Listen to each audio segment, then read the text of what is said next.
unemployed, and seen as a burden. I moved back home until my mom threw my bags at me and kicked me out. That moment changed everything. Logan is my name. I'm 28 years old, and I didn't choose to live in my parents' guest room until about a month ago. To be honest, I would have been anywhere else if I could. However, plans don't always work out. I got a good job at a mid-size software company after earning my degree in computer technology. The epidemic then struck. I was among the first people laid off when the company downsized. I applied to hundreds of jobs over the course of the following year and a half. There were interviews, but none of them lasted. My finances eventually ran out, and returning home was my only remaining choice. I assumed it would be short-term. Neither did my parents. It wasn't terrible at first. Mark, my father, was always more of a don't ask, don't tell type of person. But it was my mother, Diane, who made sure I felt the impact of every food I consumed, and the light switch I turned. At least once a week she would comment, "This isn't a hotel." If I were to leave a cup in the sink, she would sigh loudly enough for the neighbors to hear. I initially attributed it to stress. However, the passive-aggressive remarks quickly evolved into outright criticism. As she wiped the already spotless kitchen counter for the 6th time that morning, she would remark, "You know your cousin Rachel just bought a house, and she's 2 years younger than you." Or, "You're still here at your age, which is really sad. By the time we were 28, your father and I were raising you." I made an effort to assist. I volunteered to mow the grass, cook, clean, and fix the router when it malfunctioned.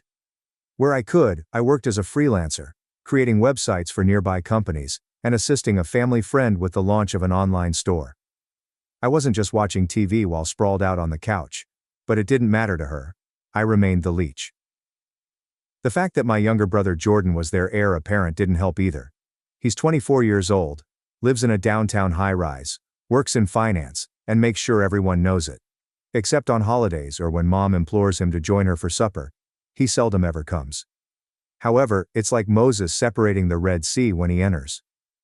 All of a sudden, my mom feels happier. Her voice becomes pleasant and upbeat. "My baby is there. You look really toned. Are you exercising?" In the meantime, I'm trying to blend in by hiding in the corner with a trash bag full of recyclables. I sensed it building when Jordan stopped by for supper one evening. They always treat me like I don't belong, so I was setting the table, putting mismatched plates down with the same carelessness I've become used to. Jordan hardly gave me a look. He mentioned the expense of gas and how fortunate some people are to not have to commute. I didn't fall for it. However, once he said something, Mom gave him a drink and burst out laughing. "Have you even tried applying for real jobs lately?" she questioned, turning to face me. My chest constricted. She didn't care that I had already told her about my 2 interviews that week. Jordan added his voice. He didn't even look at me when he continued, "You know, at some point it stops being bad luck and starts being bad choices." That was the night that everything broke. I didn't shout. Nothing was thrown at me. Just like I was 12 again, I picked up my plate, went back to the kitchen, and ate while standing at the counter. In the dining room I could hear them giggling. I heard some of the phrases, but they were hazy. "Can't cuddle forever, needs to grow up," and "embarrassing at this point." The following day, Mom entered the room as I was working on a freelancing project that involved revamping the website of a nearby bakery while sitting in the den with my laptop open. She didn't knock. She didn't knock. I sensed something was coming when she crossed her arms and stood at the doorway. "You must begin making rent payments," she stated bluntly. I gave a nod. I have previously heard this. "I promised to assist once I finished this site." They're making payments. Maybe someday is not what I mean. Now I'm speaking. Today? I looked at her perplexed. "You want me to use money I don't have to write you a check?" "No, Logan. I'd like you to mature. We've had enough of this. We've gone above and above. You are merely a leech that feeds on us." I was surprised by how hard the word hit me. Leech. As if I were something stuck to the bottom of her shoe, she stated it with a disgusted expression. She turned and began hauling a duffel bag out of the closet before I could even respond. She rushed back into the room, tossed the bag at my feet and yelled, "Go leech somewhere else," before I could even react. I refrained from arguing. I refrained from crying. After packing my laptop, charger and toothbrush, I zipped up my bag and headed off. Not a word. I could hear the word, leech, echoing after me down the driveway. I spent some time couch surfing, first with my friend Lucas, and then for a few days with my ex, who graciously allowed me to remain with him while I worked things out. But despite how frightening it was, that time alone motivated me to give it my all. I started working as a freelancer more, and even assisted a local artist in creating an online store to sell her prints.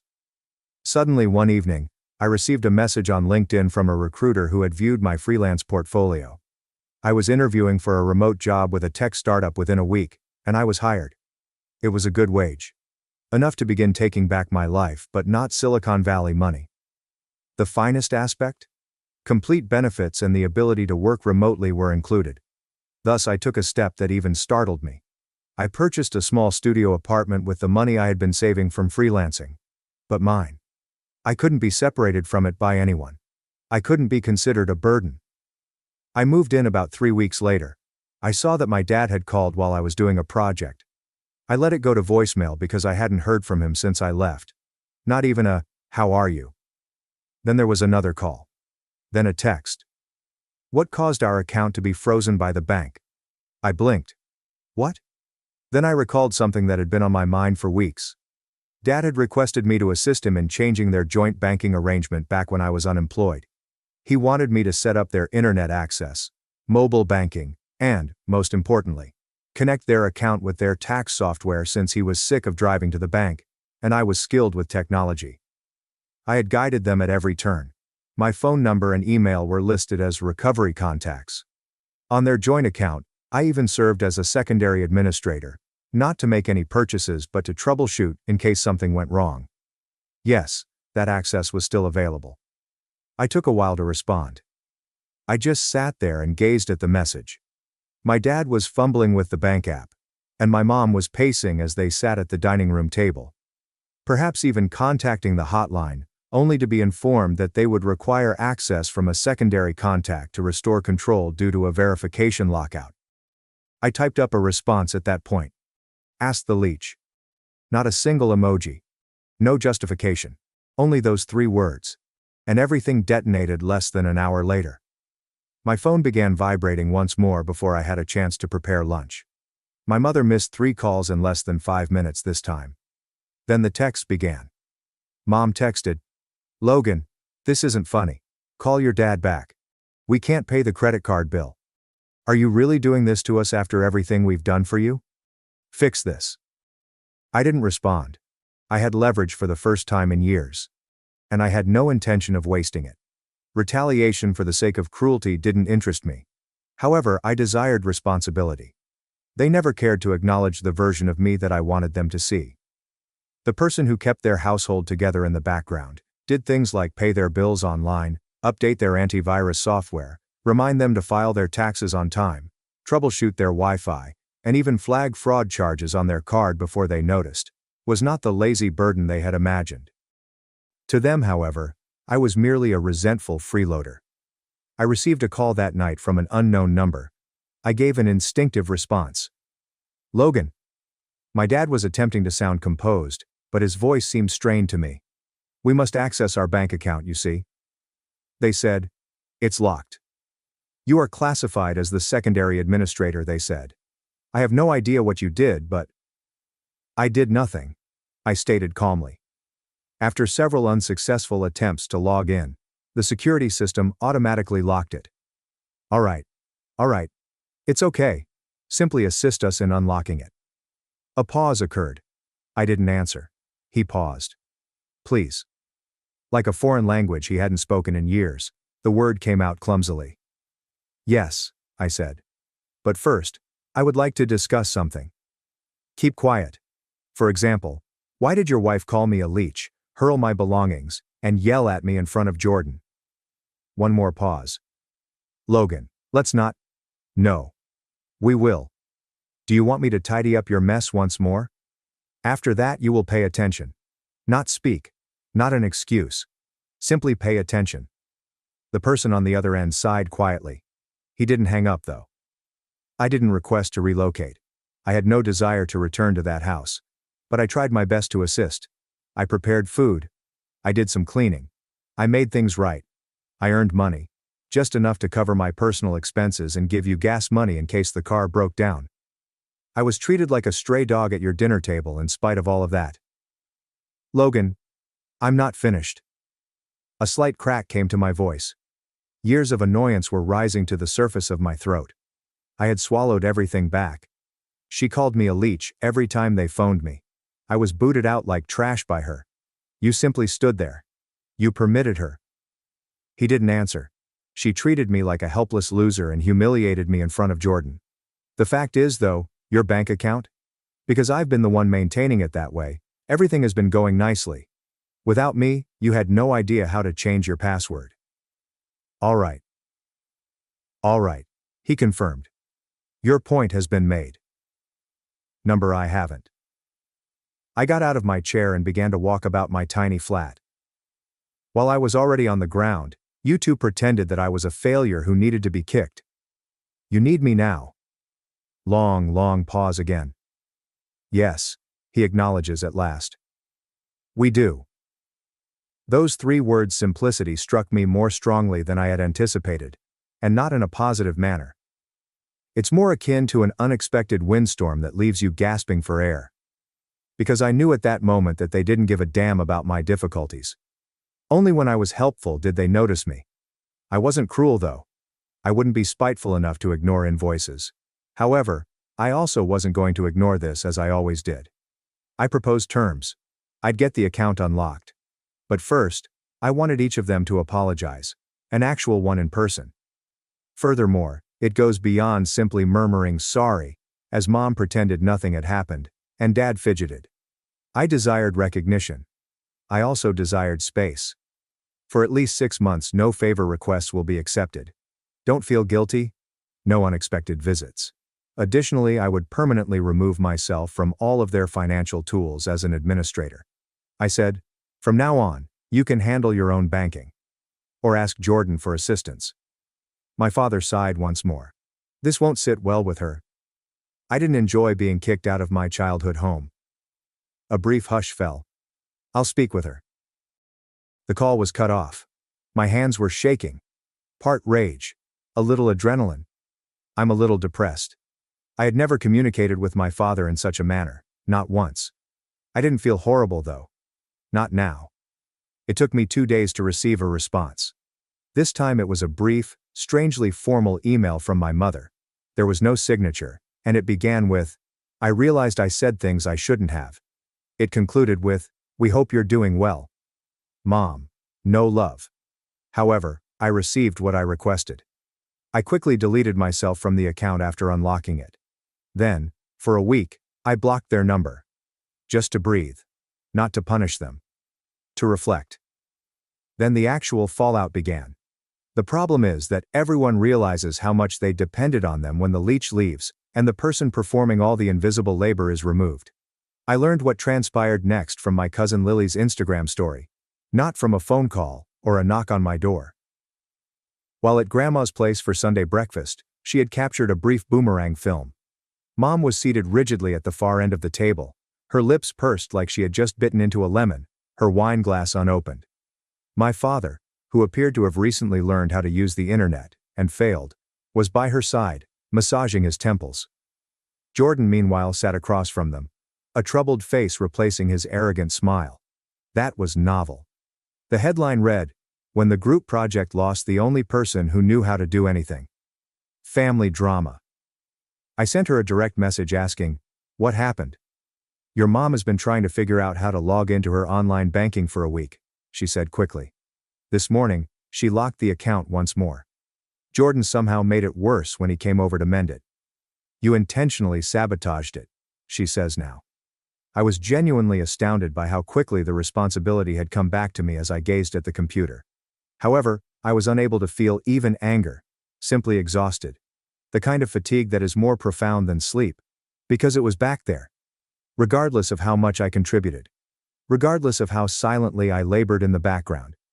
I became the antagonist in their tale the instant things went wrong. But it didn't end there. My dad apparently discovered he hadn't saved the login information for the new system I had put up for them last year, after I had removed myself from their tax filing access. Customer service requested him to confirm his most recent return, which I had, of course, sent to him via email with a password stored in a private Google Drive that he no longer had access to.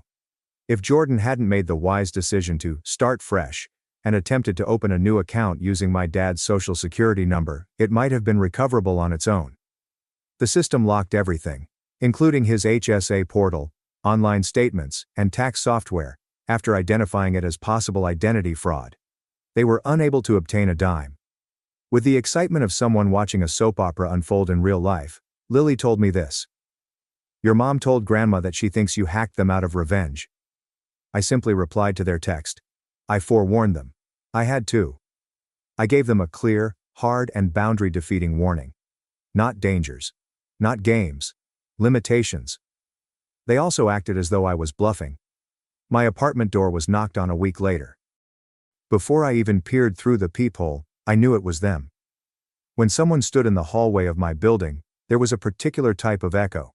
Heavy, slow, and unhurried footsteps. Slowly, I opened the door. My parents were standing there. My dad wore a slightly crooked tie, as if he had dressed quickly, and my mom held her pocketbook like a shield. They didn't say anything. I moved out of the way. "Save it if you're here to shout." They entered. Before my mother cleared her voice, there was a complete minute of stillness. "We need your assistance. She told me to go leech somewhere else and tossed out my bags 3 weeks ago." Now she was standing in my small flat, glancing at the simple IKEA furnishings and half-eaten takeaway on the counter, while pleading for assistance. It seemed unreal. I already knew what had happened, even if my dad tried to explain it. Jordan was probably too ashamed to acknowledge that he didn't know how to fix something that wasn't in Excel, so he tried to fix it, failed badly, and then abandoned them. My mother muttered, "We are unable to even access our joint savings. Our mortgage payment was late. Late costs are being assessed to us." "That sounds terrible," I answered. "You must feel very trapped." When she raised her head, the outrage had vanished. Her voice wavered a little. "I apologize," she said. I blinked. Not aggressively passive, not with any restrictions. "I apologize. We didn't realize how much you were doing," my dad continued. "We believed we were being kind by allowing you to stay with us, but we failed to observe it. The dam cracked then. Not for them, but for me. It all came out, all the burden I had been carrying, all the hurt, guilt, and hidden resentment. Not when shouting, not crying, just the facts." I described to them what it was like to be compared to Jordan all the time. To be viewed as a failure, despite my best efforts to survive. How their approbation never seemed to be based on effort, but rather on performance. And how I realized how disposable I was to them after being expelled. Which was more than just embarrassing. My mother sat motionless, taking in every word as if it were painful. She complained, "I had no idea. I think she's real." In a way. She probably didn't want to know. There is a distinction. I was invited to return. To assist. To restart everything. Claimed to compensate me for my time. Claimed that things would change. I shook my head though. "I'll show you how to fix everything. I'll compose the guidelines. However, I will not be returning. I work. I'm under a lease. I am at peace." They appeared taken aback. As though this little studio apartment was a kind of defiance. But it was a haven for me. I sat them down after grabbing my laptop. Fixing everything, including resetting access, confirming identification, and contacting tech support, took 2 hours. Most of the time, my mother was quiet.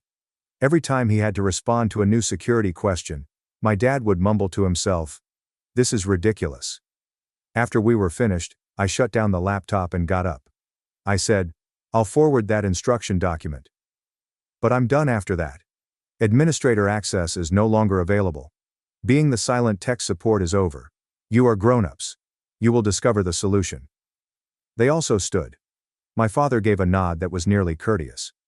My mother didn't say anything more, but it seemed like she wanted to. And I experienced freedom, something I hadn't felt in a long time as they left. I would like to say that was the end of it. That they were mindful of my boundaries. That we all went on with renewed respect when they learned their lesson. But it takes time for families, like mine, to transform. They didn't suddenly become self-aware or humble by flipping a switch. The full story starts with what actually transpired next. I began receiving strange messages 2 weeks after they moved out of my place. No, not from my folks. To my amazement, they actually left me alone for a bit. It came from others in their vicinity. On Facebook, my Aunt Cheryl sent me a message. "Hey sweetie, heard you moved out on your own, that's so great. Diane said you've been distant lately. Just wanted to check in. Everything okay?" Then I received a screenshot from my cousin Trevor, showing my mom going off in a group chat. "I think Logan's being manipulated by his new job. He's different, cold, distant. I don't even recognize him anymore. All I did was ask for help and he acted like I'd kidnapped him." Jordan came next. He wrote me a lengthy, conceited email. "Hey man, I understand that there has been conflict, but I believe you too need to accept some responsibility. Even though mom and dad aren't flawless, they are still our parents, so perhaps you should be more understanding rather than placing the blame on them. We all go through difficult times.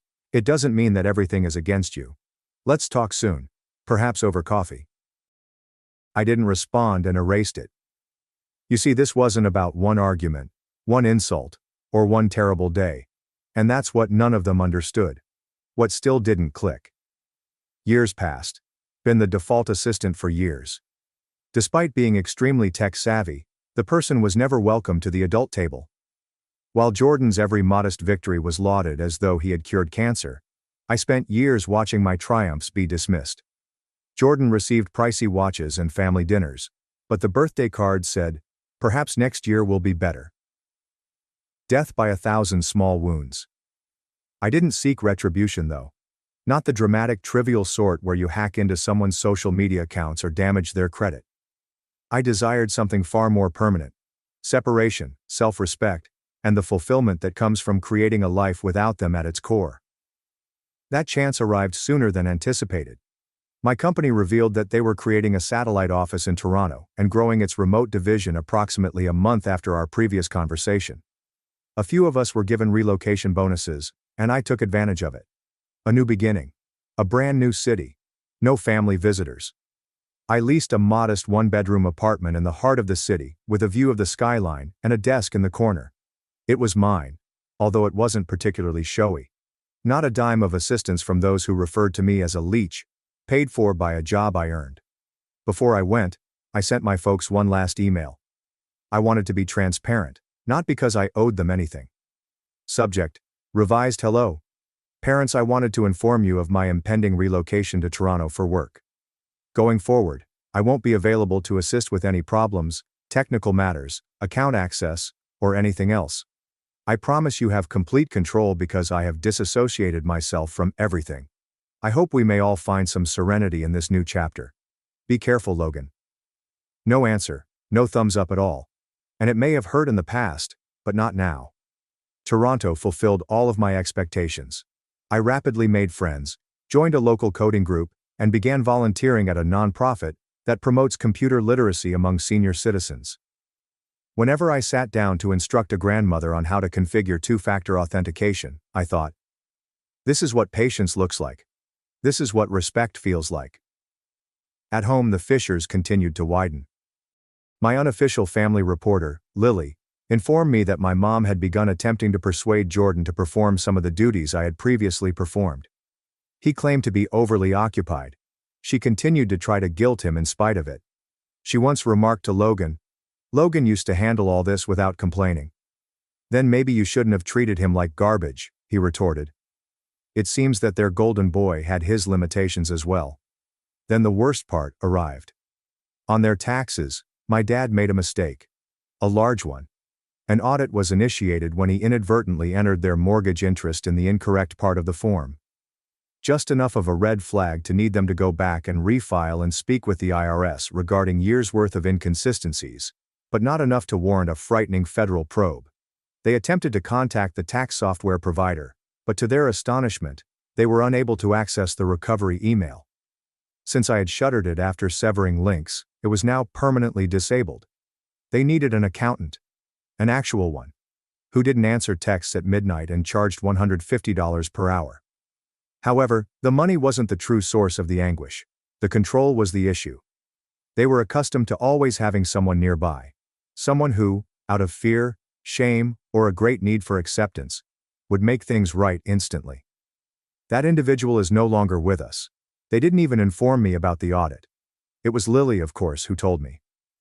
Your mom's been in a bad mood for days. Dad messed up the taxes. She argued something like, if the leech was still around, this wouldn't have happened. LOL.